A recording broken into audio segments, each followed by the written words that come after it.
planner Bentley Brown facilitated the discussion on the benefits of having the airport. But just prior to outlining the benefits, he dispelled questions as to whether the airport is truly coming. Look at the Caribbean or the OECS, what you would find that the countries that were lagging behind over the years were the two countries that never had an international airport. St. Vincent and the Grenadines and Dominica. Fortunately for us, about 30 years ago, we had night landing facility. In Dominica, it was just last week, Monday, that they were having for the first time night landing.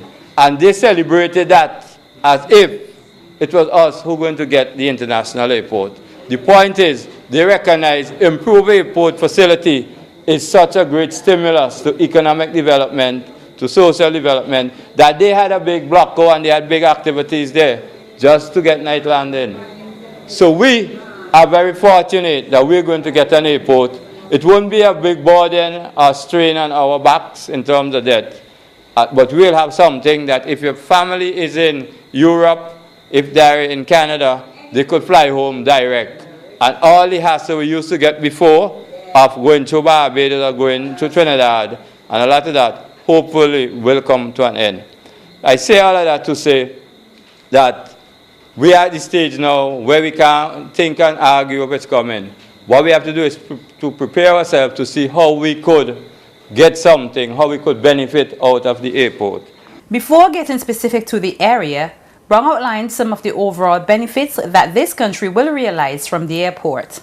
We are going to get an airport. It's going to be an international size airport.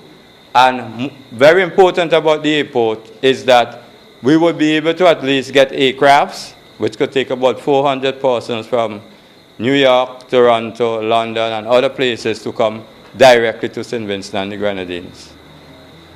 And that's very important because not only would you be able to get more persons to move on one flight, but more importantly, you also have a big opportunity for cargo, for goods, agricultural, fish, etc., to move.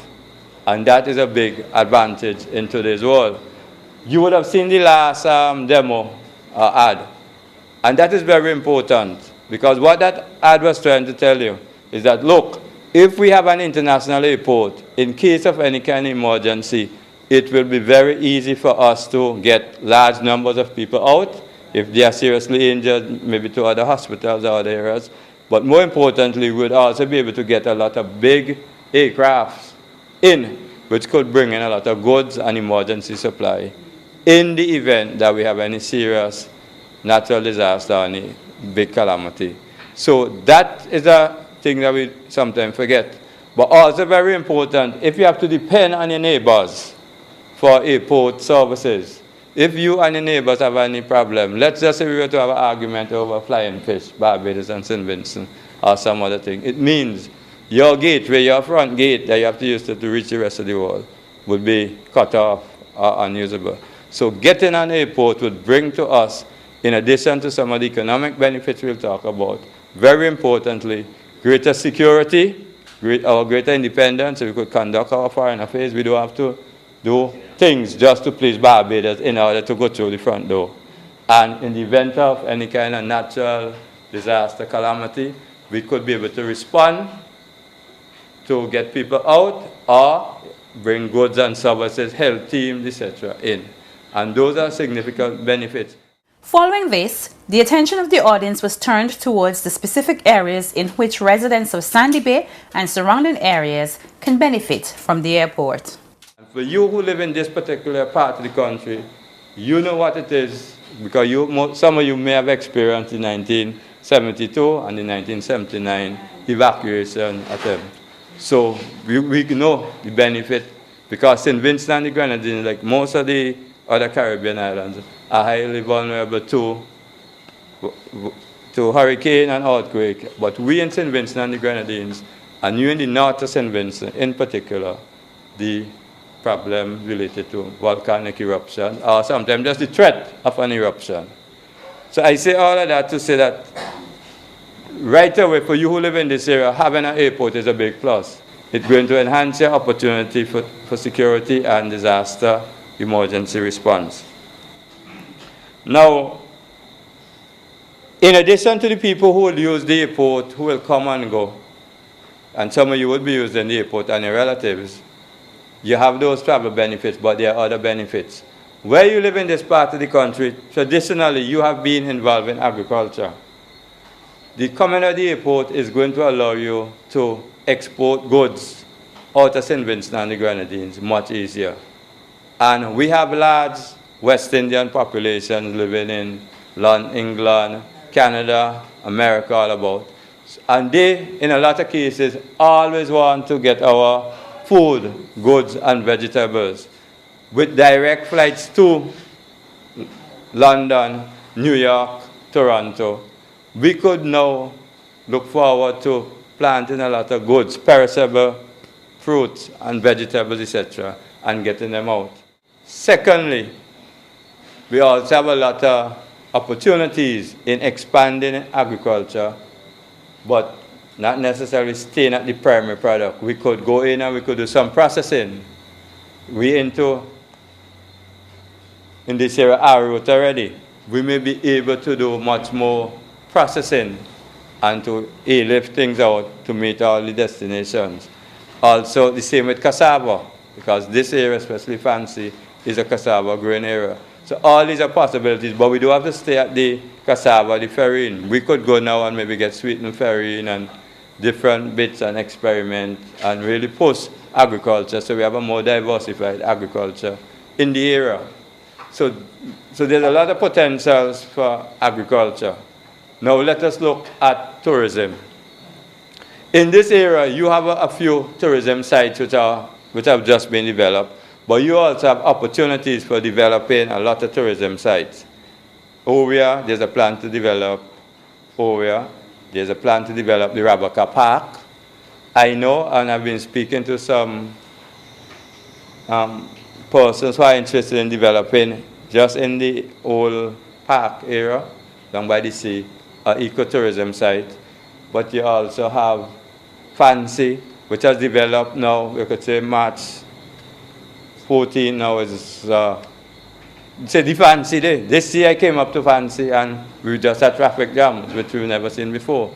And with more tourists coming, you could develop more of these type of activities which could pull and attract a lot of people. I noticed you're also doing a fish evening, so that there are a lot of opportunities for tourism.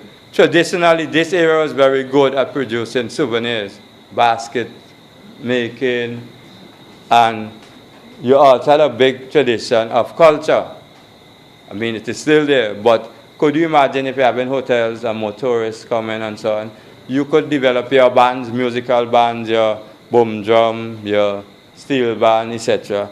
And you could dance, your Carib culture, and you could sell that to the tourists, whether you organize sessions up here for the tourists to come up, or you go at the various hotels, etc., to meet them. Following this, the floor was opened for further discussion, and we heard from Area Representative Montgomery Daniel. In 2001, when our administration came to office, one of the things that would have been facing us as policymakers would have been jobs and more jobs for people in St. Vincent and the Grenadines.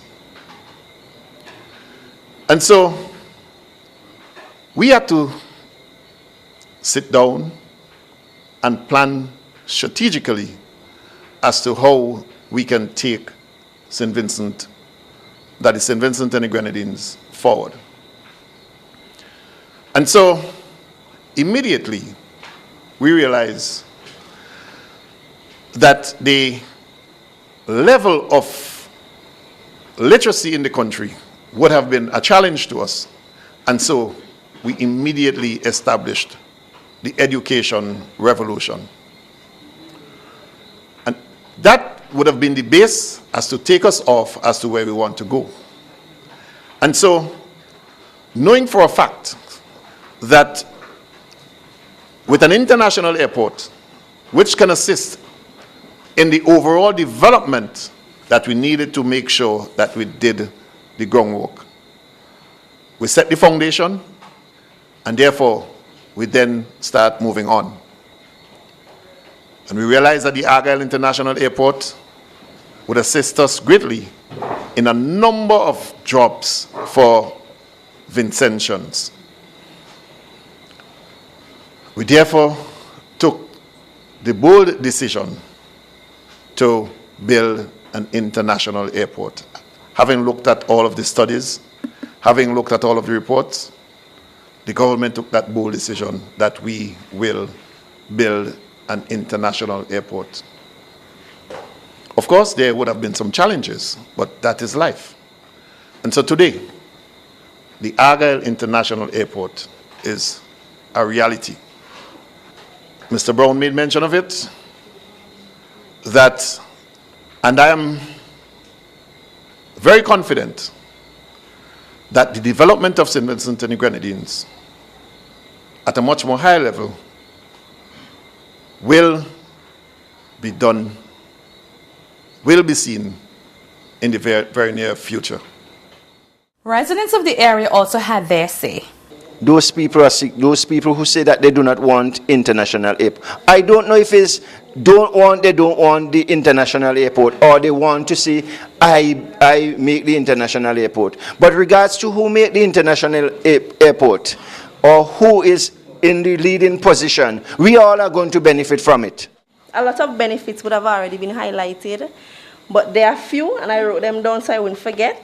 A lot of us are involved in cottage industries, doing things by hand, right? And this is a chance for us to get our products sold like instantly, right?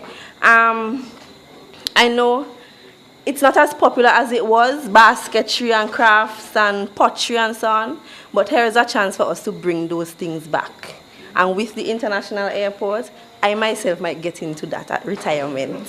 Some of you might probably been hearing rumors of where you're going to have a plane coming from places like Canada loaded with Vincentians. But if we only look at it at that view, we will always fall short. Now we're going to, a facility like this, going to bring more visitors to St. Vincent and the Grenadines. Now, so if you're thinking of a plane going to leave New York with 12 passengers coming to St. Vincent, you're going to look beyond that. You are going to go further. Because 12 Vincentians might be coming home, yes. But then you might have like 60 more visitors who are going to come. So you're going to probably have a plane with about 80. And mind you that some of these companies, they have jets that if you only have, say, 120 or 80, they will make sure that they have a jet to carry those people straight. They're not going to have a jet come in here with that could carry up to 500 people with just about 180, you understand? So they will have the necessary plane for that. You too can learn more about the Argyle International Airport by going online at www.svgiadc.com or call 458-0333.